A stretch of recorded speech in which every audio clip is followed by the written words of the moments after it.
What's up guys, how's it going? Today, we are going to be unboxing the EVGA RTX 3080 Ti FTW3 Hybrid. So, just as I did with my 3080 Ti FTW3 Ultra, which is currently in my PC, I got this because I signed up for EVGA Elite queue for the 3080 Ti, and which, when it is in stock, and you in your place in line, you have the chance to purchase the card that you signed up for. So at launch, I signed up for all of the cards in hope of getting one of them, and this is actually the second one I was invited to get.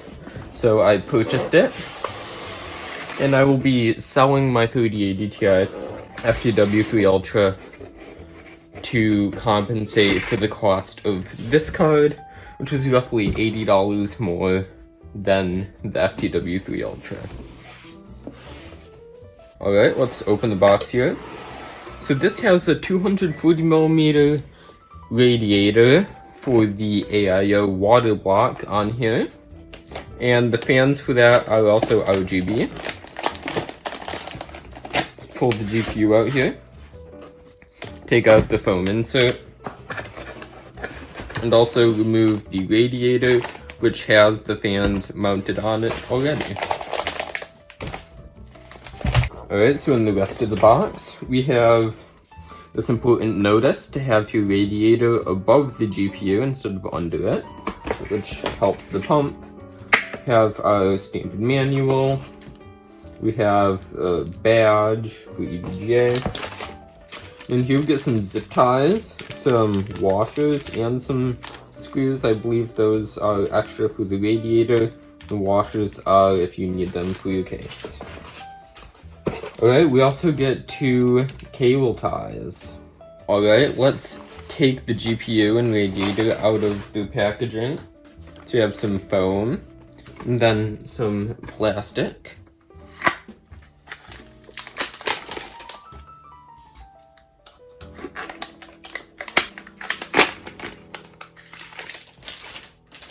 Alright, so here we have our 220mm RGB fans there.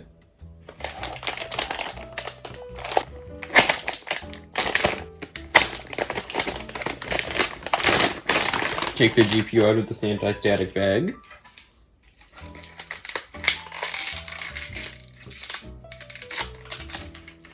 And the peel.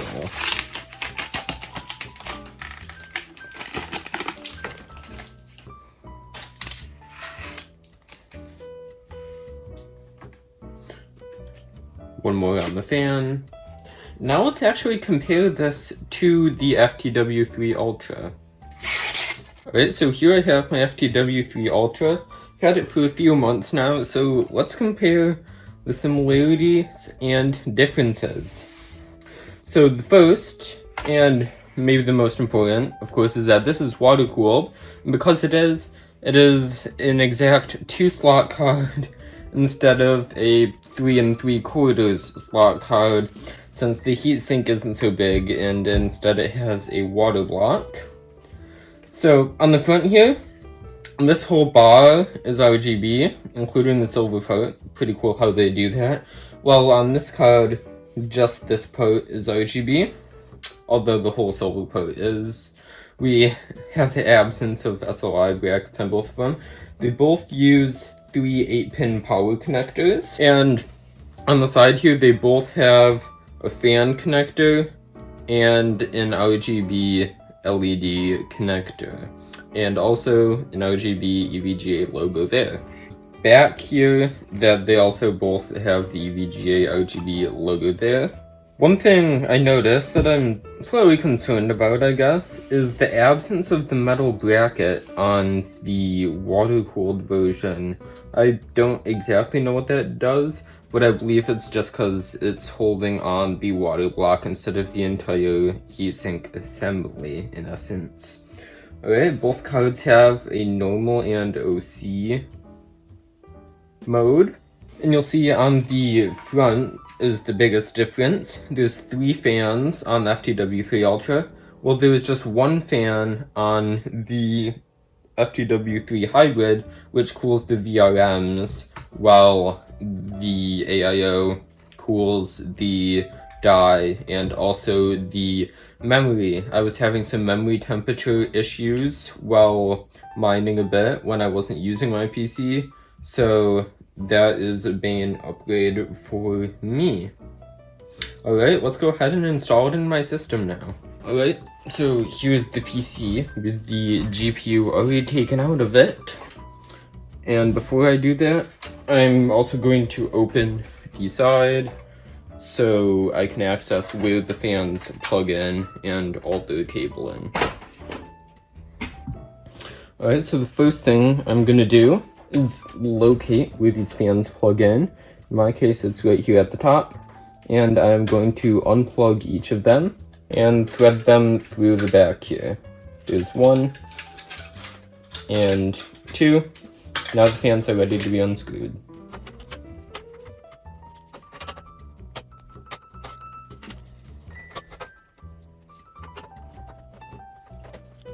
Alright, there's the first fan. And there we go. Alright, so to install the GPU, I am first going to slot it in the PCIe slot, and then mount the radiator. So I'm going to take those covers off, and insert it just like so. I am mounting horizontally for the time being, although I may go vertically, because the VRM fan doesn't really need much airflow, so it wouldn't be restricted too much. Alright, let's untangle all these cables. Alright, let's screw in the GPU.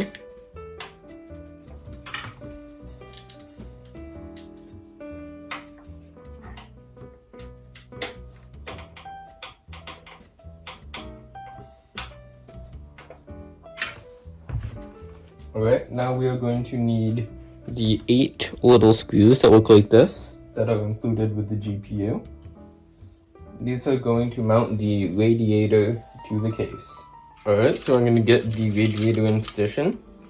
I believe I'm going to have the tubing on the left, actually. We have about 5 millimeters of clearance from the RAM, and I guess the tubing will have to go something like that. Alright, now we can screw it in.